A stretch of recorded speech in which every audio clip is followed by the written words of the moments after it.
Hay una sensación muy particular al empezar la universidad, ¿no? Es como estar parado en el umbral de algo inmenso, una mezcla de vértigo, de entusiasmo y de una pregunta que flota en el aire. ¿Y ahora qué? De repente las certezas del secundario se sienten un poco chicas. Es una gran forma de verlo. Y esa sensación de quiebre que mencionas es, en realidad, el primer requisito para pensar filosóficamente. Ah, mirá. Es el momento en que uno se da cuenta de que necesita nuevas herramientas, ¿viste? No solo para aprobar materias, sino para navegar lo que se viene, que es mucho más que una carrera, es la vida misma. Totalmente. Y justo para explorar ese territorio nos llegó un material que es una joya. Sí. Un audio introductorio a la filosofía, pensado específicamente para quienes están dando esos primeros pasos en la facu. Buenísimo. Así que la misión de hoy no es ponernos a ver una clase de historia, Para nada. ni a recitar nombres de filósofos, no. Es más bien desarmar este audio para entender por qué la filosofía, que a menudo tiene esa fama, ¿no?, de ser algo abstracto, lejano, Súper abstracta, ¿sí? es en realidad una actividad apasionada, una herramienta fundamental para lo que sea que uno estudie y para la vida en general. Bueno, la primera idea que plantea el material es un golpe directo a ese prejuicio. Sí. Dice que la filosofía no es para una élite encerrada en una torre de marfil. Al contrario, nace y se nutre de la multiplicidad de situaciones y problemas de gran complejidad. Problemas que enfrentamos todos, en cualquier oficio o profesión. Eso me pareció clave. La saca del aula y la pone en la calle, en la oficina, en el taller, donde sea. Pero lo que más me sorprendió es que no la describe como un ejercicio puramente cerebral o lógico. El audio insiste en que para la filosofía hace falta deseo, amistad, compañerismo, pasión. Y la frase que me dejó pensando, A ver. hace falta el gusto por lo complejo. El gusto. Es una palabra extraña para asociar con problemas difíciles, ¿no? Es que ahí está el corazón del asunto. Lo fascinante es que la fuente nos invita a explorar la etimología, o sea, la historia de las palabras. Claro. Y resulta que saber y sabor vienen de la misma raíz latina, sapere. Originalmente, sapere significaba tener sabor, y de ahí pasó a significar tener discernimiento, tener juicio. Ah, claro. El audio da el ejemplo de cuando decimos que la comida sabe bien, que es rica.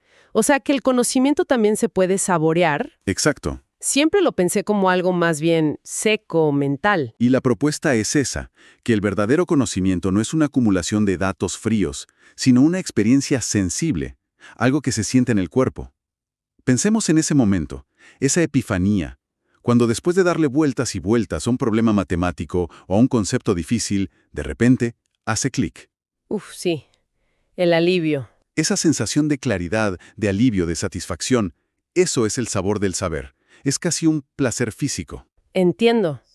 No es el placer de la respuesta fácil, sino el gusto adquirido por masticar un problema complejo hasta encontrarle el sabor. Tal cual. Es como aprender a disfrutar un buen café amargo o un queso fuerte. Al principio choca, pero después uno busca esa intensidad. Precisamente. Por eso la filosofía requiere pasión. Y eso nos lleva directamente a la palabra misma, filosofía. Filosofía. El material nos recuerda que viene del griego, philo, que es amor, amistad, deseo, y sofía, que es sabiduría. Ojo, no es la posesión de la sabiduría. No, es la búsqueda. Exactamente, sino el amor, la búsqueda constante de ella.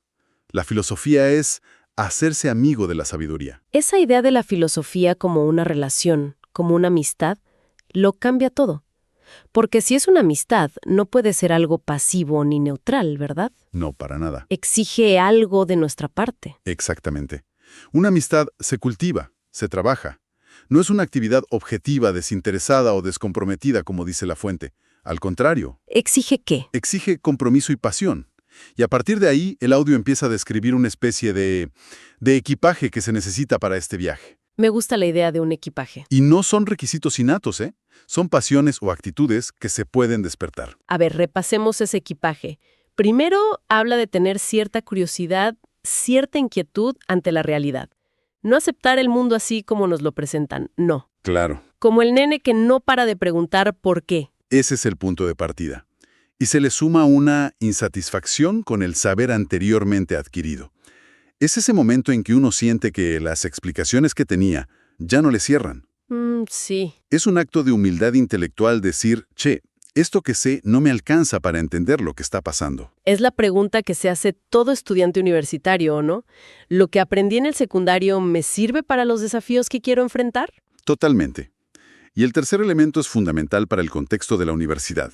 Menciona cierta confianza en que el diálogo con los grandes pensadores vaya fortaleciendo los lazos de amistad con la sabiduría. O sea que no estamos solos en esto. Una conversación que lleva siglos. Te sentás a la mesa con las mentes más brillantes de la historia. ¡Qué buena imagen esa!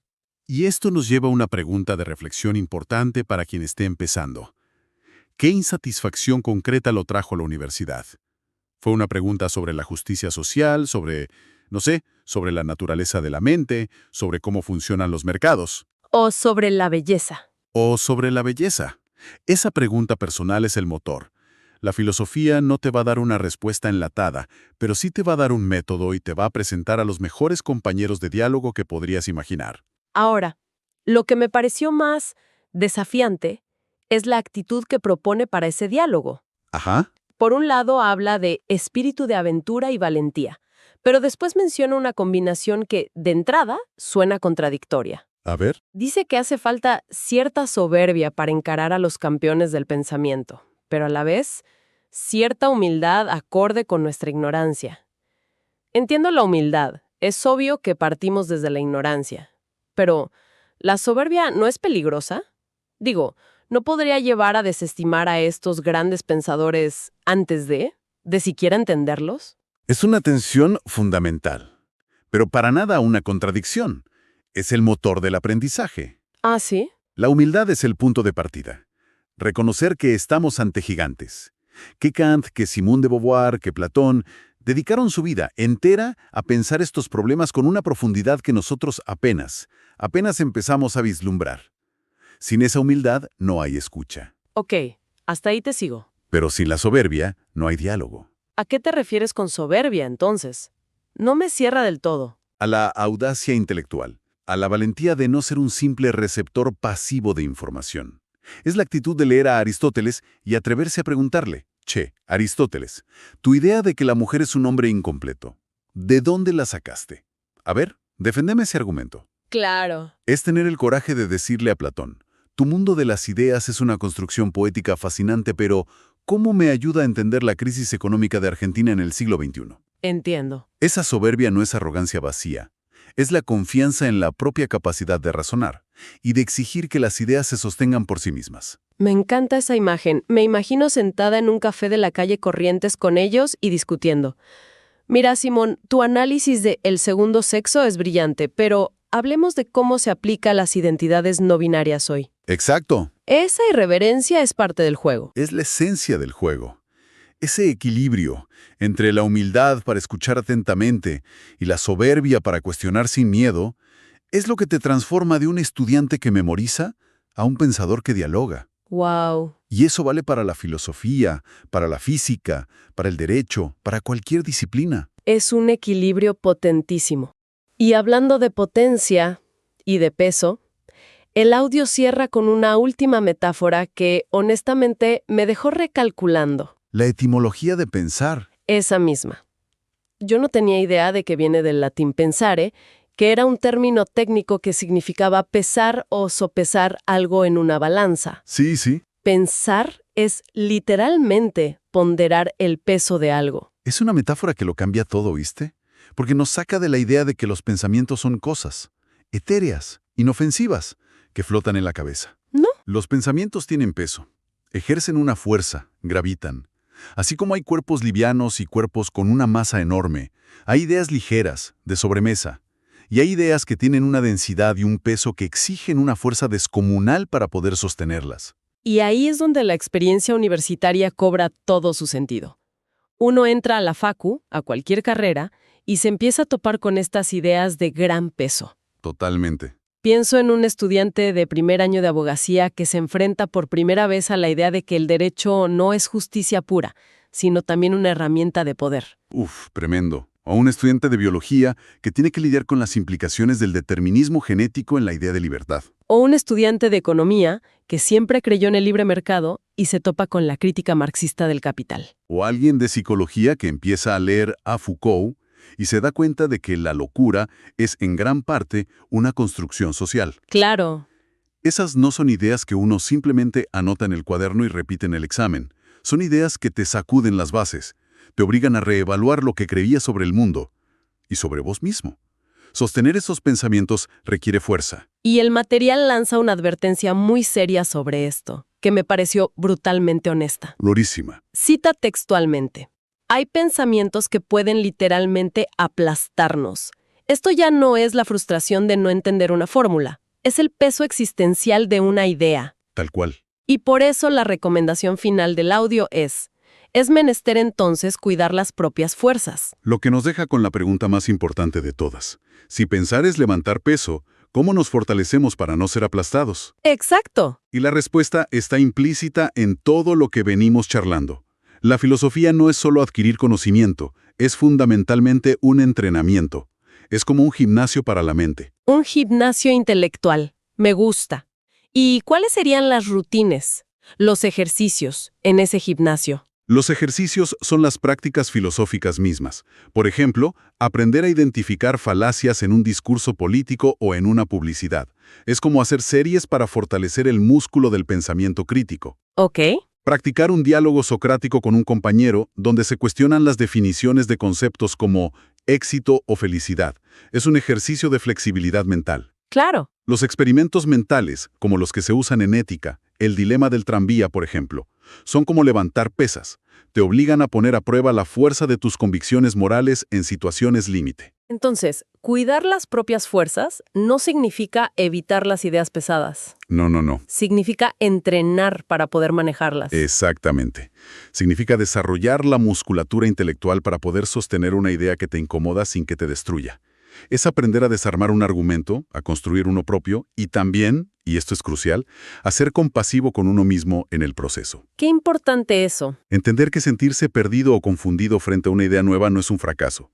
Es una señal de que estás en pleno entrenamiento. La filosofía te da las herramientas no para evitar el peso, sino para crecer bajo esa carga y volverte más fuerte. Entonces, si juntamos todas las piezas, ¿qué nos queda?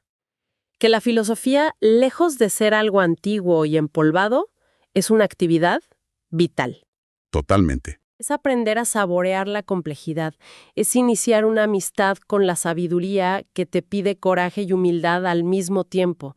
Y es un entrenamiento constante para poder sostener el peso de las grandes ideas que inevitablemente van a dar forma a nuestra carrera y a nuestra vida. Y el valor práctico de esto es inmenso.